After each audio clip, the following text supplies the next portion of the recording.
peu importe si l'économie est au beau fixe ou si elle est au bord du gouffre, il y a toujours cette petite musique de fond, celle qui nous chuchote que le prochain grand crash est juste là, au coin de la rue. C'est une prophétie qui semble exister depuis la nuit des temps. Alors pourquoi? Pourquoi est-ce que cette idée d'un effondrement imminent nous obsède à ce point?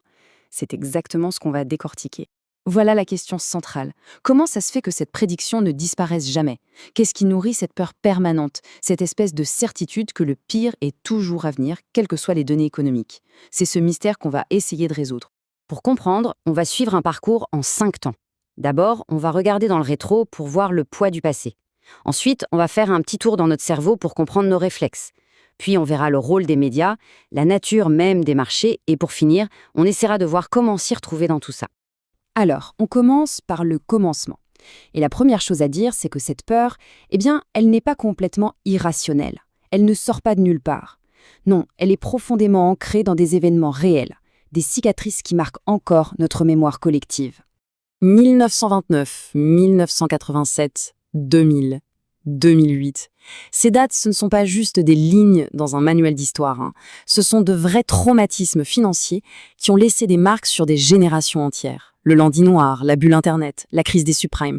À chaque fois, des patrimoines ont été pulvérisés, le monde entier a tremblé. Et ça laisse des traces. Ça crée cette angoisse sourde, ce souvenir bien ancré que oui, le château de cartes peut bel et bien s'effondrer. Donc, ces traumatismes historiques, c'est le terreau. Mais pour que la graine de la peur pousse aussi bien, il lui faut un autre ingrédient qui est absolument essentiel, notre propre cerveau.